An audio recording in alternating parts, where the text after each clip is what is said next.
जादूगर और राजा की कहानी। दोस्तों, आज हम आप सभी के लिए एक जादूगर और राजा की कहानी लेकर आए हैं। यह कहानी बंगाल के जादूगर और सम्राट विक्रमादित्य की है।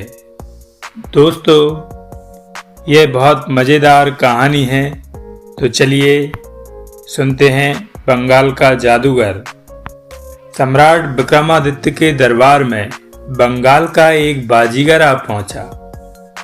कहने लगा, महाराज, मैं सीधा बंगाल से आ रहा हूं और आपके दिल बहलाने के लिए कुछ जादूगरी के करतब दिखाना चाहता हूं। महाराज, मैं कोई ऐसा वैसा जादूगर नहीं हूं जो सड़क के किनारे लोगों को घिसे पिटे दो चार खेल दिखाकर पैसा मांगते फिरते हैं। मैं तो बड़े बड़े धनी मानी लोगों के पास ही जाता हूँ जो काम की कदर करना जानते हैं। कहें तो 20 चिट्ठियाँ निकाल कर दिखा दूँ। यह चिट्ठियाँ लोगों ने मेरे जादू के कमाल देखकर लिख दी हैं। और फिर महाराज, मेरा तो यह खानदानी पेशा है। मेरे पिता, दादा, परदादा भी यही काम करते थे। बंगाल का तो बच्चा बच्चा हमारे खानदान को जानता है।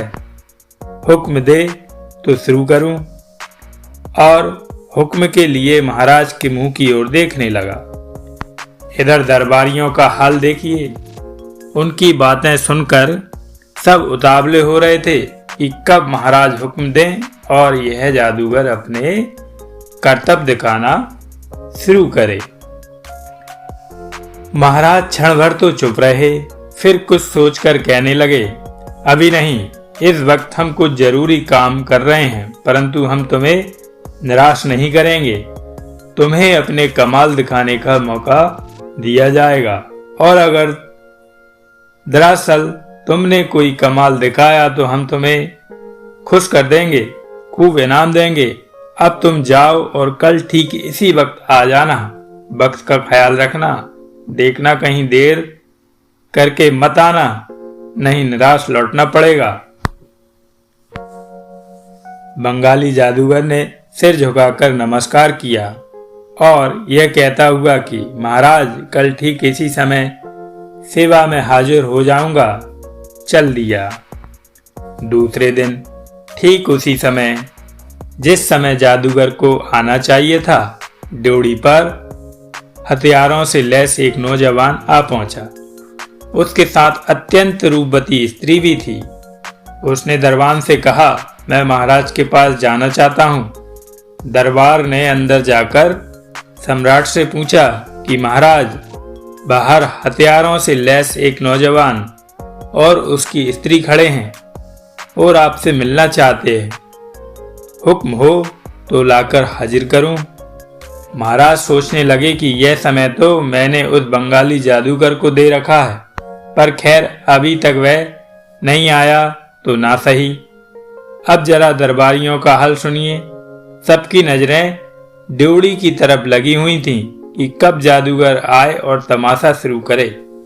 बीच में इस हथियारबंद नौजवान के आने की बात से सबका मन नाराज हो गया था कि यह कौन बेवक्त आ टपका है।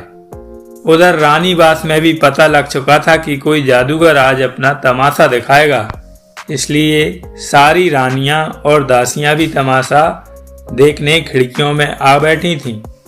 खैर, महाराज ने दरबान से कहा, तुम जल्दी उस नौजवान को और उसकी स्त्री को लाकर हाजिर करो। दरबान ड्योढ़ी पर से उन दोनों को महाराज के पास छोड़कर वापस लौट आया। महाराज ने पूछा उस नौजवान से, नौजवान बोलो, तुम क्या कहना चाहते हो? नौजवान बोला, महाराज, फिर से देवताओं व राक्षसों में लड़ाई छिड़ गई है। मुझे देवलोक में देवराज इंद्र ने बुलाया है। उन्होंने इस लड़ाई में मुझसे सहायता मांगी है। मैं वहीं जाने की तैयारी में हूं, पर मेरी एक कठिनाई है। महाराज, मैं इस स्त्री को कहाँ छोड़कर जाऊं? पता नहीं वहां कितने दिन लगें, हो सकता है महीनों लग जाएं। तब तक इसकी रक्षा कौन करेगा? आखिर सोच समझकर मेरी समझ में तो यही एक ऐसे व्यक्ति दिखाई दिए जिन पर पूरा विश्वास किया जा सकता है, और वो आप हैं। बस यही प्रार्थना है। इसे तब तक के लिए अपने यहाँ रखिए। उधर से लौटते ही मैं इसे वापस ले जाऊंगा। चिंता मत करो वीर, तुम्हारी स्त्री की हम पूरी रक्षा और पालन करेंगे। बस जब वापस आओ तो इसे ले जाना। पर एक बात बताओ, तुम देवलोक में देवराज इंद्र के पास जाओगे कैसे? महाराज, यह मेरे लिए बाएं हाथ का खेल है। बस एक उड़ान, केवल एक उड़ान में मैं देवलोक में जा पहुंचूंगा। पर महाराज, मेरी स्त्री की पूर्ण रक्षा और पालन करना, उसे अपनी पुत्री की भांति समझिए। महाराज, वैसे तो आप पर मुझे विश्वास है, पर कामनी और कंचन पर बड़ों बड़ों की नीयत खराब हो जाती है, इसलिए बार बार कह रहा हूं। कैसी बातें करते हो वीर? क्या तुम विक्रम के धर्माचरण को नहीं जानते? तुम निश्चिंत होकर देवराज के शत्रुओं को हराओ, युद्ध में अपने जौहर दिखाओ। महाराज कहने लगे, बहुत अच्छा महाराज, मैं जाता हूँ। उसने एक बार उस स्त्री की ओर देखा और उससे तथा महाराज से विदा लेकर यूं उड़ चला जैसे कोई पक्षी हो। स्वयं महाराज और सारे दरबारी उसे उड़ते देखकर दंग रह गए। वह काफी दूर तक उन्हें दिखाई देता रहा, फिर ओझल हो गया। महाराज ने उस स्त्री को एक दासी के साथ अपने रानीवास में भिजवा दिया और दासी से कह दिया, इसे किसी प्रकार का कष्ट ना हो। बंगाली जादूगर नहीं आया। अब उसके आने की बात पर किसी का ध्यान भी नहीं गया। यह क्या कम तमाशा था कि आदमी आसमान में उड़ गया।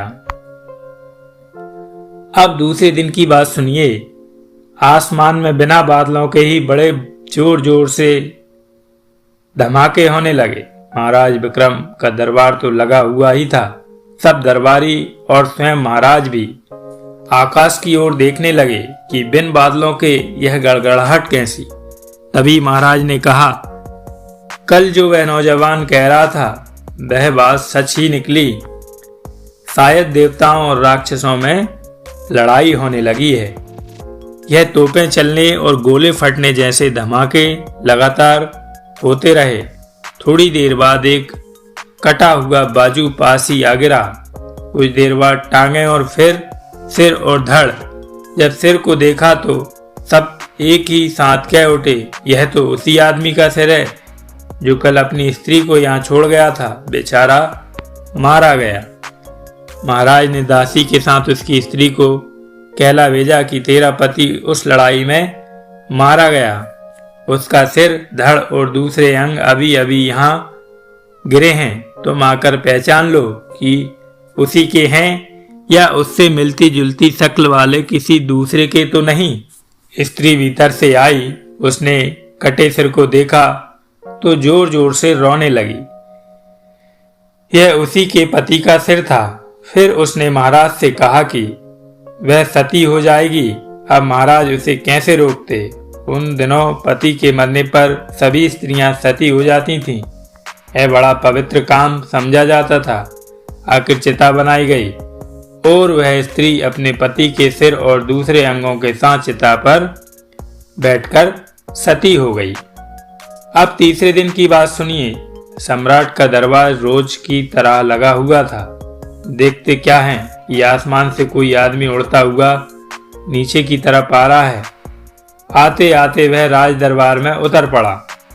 उतरते ही उसने राजा को नमस्कार किया। सब हैरान परेशान थे। अरे, यह तो वह आदमी है जिसे हमने मरा समझ लिया था। और हमारी ही क्या बात, उसकी स्त्री ने भी तो पहचान कर उसे अपना पति ही बताया था और वह बेचारी सती भी हो गई। नमस्कार करने के बाद उसने कहना शुरू किया, महाराज, आपको सुनकर बड़ी प्रसन्नता होगी कि देवराज इंद्र की जीत हुई और राक्षस हार गए। लड़ाई समाप्त हो गई और मैं अभी अभी वहां से आ रहा हूं। आपने मेरी स्त्री को अपने यहाँ जो रहने दिया, उस कृपा के लिए मैं आपका आभारी हूं। अब आप कृपा करके अंदर से उसे बुलवा दीजिए। अब तो महाराज विक्रमादित्य बहुत शक पका गए। उनसे कुछ कहते ही नहीं बनता। कहते भी क्या, बात ही बड़ी अजीब थी। फिर जो बात हुई थी वह तो कहानी ही थी। महाराज ने कहा, नौजवान, तुम्हें देखकर हमें बहुत हैरानी हो रही है। हमने तो तुम्हें युद्ध में खेत हुआ समझ लिया था। दरअसल बात यह हुई कि कल आसमान में बिना बादलों के ही बहुत धमाके होने लगे। हमने समझा कि देवों और दानवों में लड़ाई शुरू हो गई। आपने ठीक ही समझा महाराज, कल सुबह ही लड़ाई शुरू हो गई थी। नौजवान बीच में ही बोल पड़ा। थोड़ी देर बाद ऊपर से एक योद्धा के बाजू, टांगें, धड़ और सिर गिरा। हम सब ने देखा तो ऐसा लगा कि वह सिर बाकी अंग तुम्हारे ही थे। आखिर तुम्हारी स्त्री को बुलवाया गया कि वह पहचाने। उसने भी उस सिर को तुम्हारा ही बताया और कहने लगी, मैं सती होंगी। हमने उसके इस पवित्र विचार में कोई बाधा न पहुंचाई और वह कल ही सती हो गई। महाराज, ये कैसे हो सकता है? एक स्त्री अपने पति को ना पहचान सके। मैं तो प्रत्यक्ष आपके सामने खड़ा हूं। मुझे तो आपकी सारी कहानी मनगढ़ंत लग रही है। मैं पहले ही ना कहता था कि कामनी और कांचन बड़ों की नीयत को खराब कर देते हैं, पर मुझे सम्राट विक्रमादित्य से ऐसी आशा बिल्कुल ना थी। आप उसके रूप सौंदर्य पर मुग्ध हो गए हैं और उसे अपनी रानी बनाना चाहते हैं। मैं आपको चेतावनी देता हूं कि आपकी यह बुरी कामना जीते जी नहीं पूरी होने दूंगा। मेरी जो तलवार अभी अभी राक्षसों पर विजय पाकर आई है, वह पापी विक्रम पर भी दया ना करेगी। महाराज, भला इसी में है कि आप मेरी स्त्री को लौटा दें और अपने माथे पर कलंक का टीका न लगवाएं। यह टूटी फूटी बातें सुनकर महाराज विक्रमादित्य की भौहें तन गईं। हाथ तलवार पर जा पहुंचा। भरे दरबार में सम्राट इस तरह अपमानित किया गया था। वह क्रोध भरी आवाज में कहने लगे, वीर, जो कुछ कह रहा हूं वह बिल्कुल सच है। सारे दरबारी उसके गवाह हैं और अगर तुम्हें अपनी तलवार पर अभिमान है तो विक्रमादित्य उसके लिए भी तैयार है। मैं कहता हूं कि आपके यह कहने से मैं सच कह रहा हूं, कौड़ी भर भी कीमत नहीं है। मेरी स्त्री को आपने अवश्य अपने महलों में कहीं छिपा रखा है। अगर मुझे अभी जाने दें तो अभी आपके सच की पोल खोल दूंगा। जहां तुम चाहो वहां ढूंढ लो, तुमको अंदर जाने से कौन रोकता है? महाराज ने उत्तर दिया। वह वीर अंदर रानीवास में चला गया और इधर उधर अपनी स्त्री का नाम पुकार पुकार कर आवाज देने लगा और थोड़ी ही देर बाद स्त्री को लेकर महाराज के पास आ गया। वीर कहने लगा, यह रही मेरी स्त्री। मैं पहले ही न कहता था कि बस बेचारी को आपने कहीं छिपा रखा है। अब बताइए आपका सच कहाँ गया?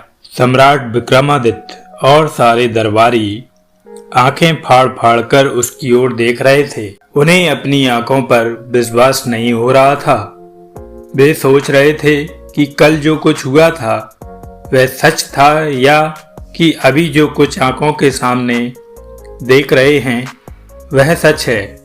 सब के सब सन्न रह गए। उस नौजवान ने महाराज के आगे सिर झुकाकर कहा, महाराज, मैं वही बंगाली जादूगर हूँ। कहिए तमाशा कैसा रहा? आपको पसंद आया ना? महाराज आश्चर्य और खुशी से गदगद हो उठे। सारे दरबारी भी वाह वाह कर उठे। महाराज उस जादूगर के इस कौतुक से बहुत प्रसन्न हुए। इनाम में उन्होंने गले का हार उतार कर उसे दे दिया। तो दोस्तों, कैसी लगी बंगाल के जादूगर और राजा विक्रमादित्य की कहानी?